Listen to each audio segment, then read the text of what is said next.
Hi guys, welcome to the Wrestling Retrospective, and in today's video I want to talk about Kris Statlander and her maybe becoming part of the Deathriders.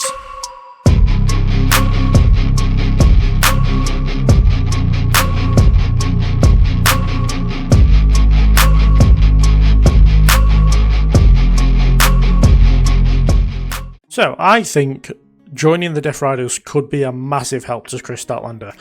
I think it would unlock in her the kind of heel persona that we should have got from her when she originally turned heel on Willow Nightingale last year. You know, like, yeah, the heel run originally last year didn't quite go to... didn't really go to plan, I don't think. I feel like they had a great feud between Statlander and Willow, and they had some brilliant matches. The all-out street fight, in particular, really stands out to me as one of the better women's matches in AEW history. But other than that, there wasn't really a plan for it after that. You know, she got rid of Stokely, and then she started feeling bad about turning heel, and then she tried to make friends again with Willow, and that didn't work out. And we're still kind of on that train now.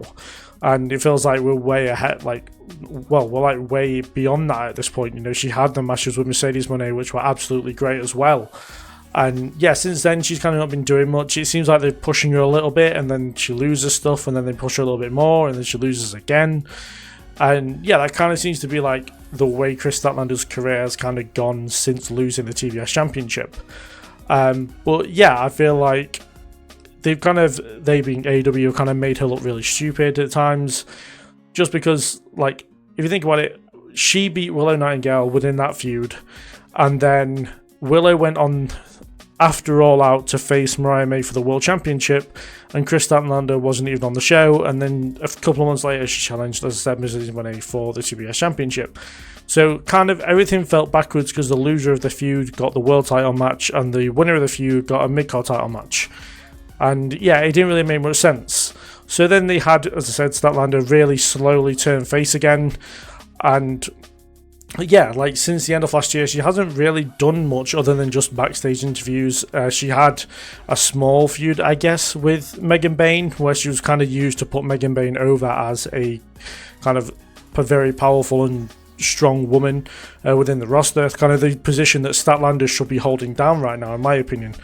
But yeah, I think, like, personally, I feel like putting her within the Deathriders, having John Moxley kind of go through the ropes, not like she did with Wheeler Yuta, because I don't think she'd be quite the punching bag Wheeler Yuta is.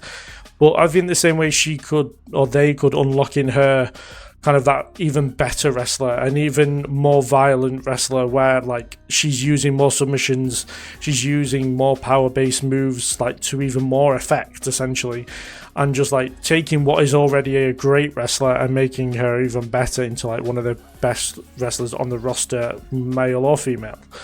And yeah, I feel like that's kind of what they've been teasing and all that kind of stuff. But then at the same time, it wouldn't shock me if they they suddenly pivoted and they didn't do anything with Statlander. But it feels like, you know, they're trying to build to something, and I just can't quite figure out whether it's going to be a Statlander heel turn or whether it's just going to be a feud between Marina and Statlander, which again would kind of make sense. But yeah, I don't really get it at the minute.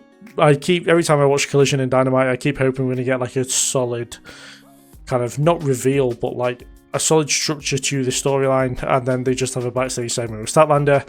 The Deathriders show up, Yuta says something to her, and then that's it, which is really disappointing to her, I'm not gonna lie. But yeah, I feel like, you know, overall Kris Statlander is not treated the way that she should be in AEW. She's like one of the originals, if you think about it. I know that she took like 2 big slots of time off due to the 2 injuries she had. But yeah, it just feels like, apart from the TBS Championship reign, they really haven't used it to the effectiveness that they should have.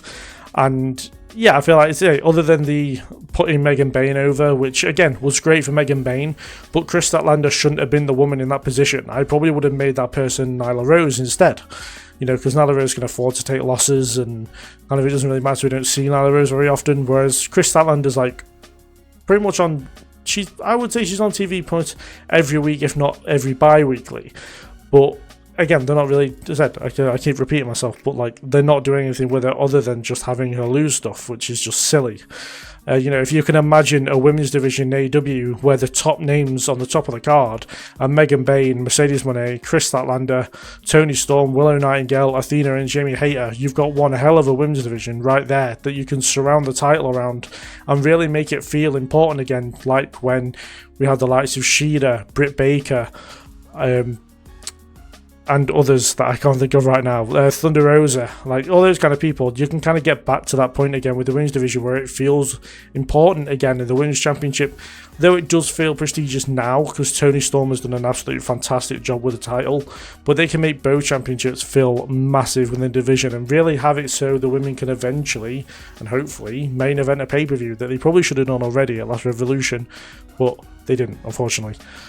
But yeah, back to Statlander. I just feel like if they treated Statlander like they have Megan Bayne and made her into an absolute machine or a monster within the division and just had her have absolutely fantastic wrestling matches and, you know, put on absolutely dominant performances, they could have a real star in their hands and like something they can surround the company around. And yeah, it just kind of feels like they're letting her down a lot recently. And like I said, she's a megastar right there in the making. It's just that they need to kind of book her correctly, which I know is very easy to say that like, oh, the booking for this person's crap and it should be this and should be that, and you know there are millions of videos on YouTube of people saying how this person should be booked better and that person should be booked better, and yeah, it just makes a lot of sense. You know, Statlander's sat right there and they're really not doing much with it. Kind of same as Willow could be doing a lot more within the division, and for whatever reason they're not. But yeah, tell me what you think about it in the comments below, whether you think Statlander it would be a good fit for the Deathriders, or do you feel like maybe a feud against the Deathriders would be a lot better for her?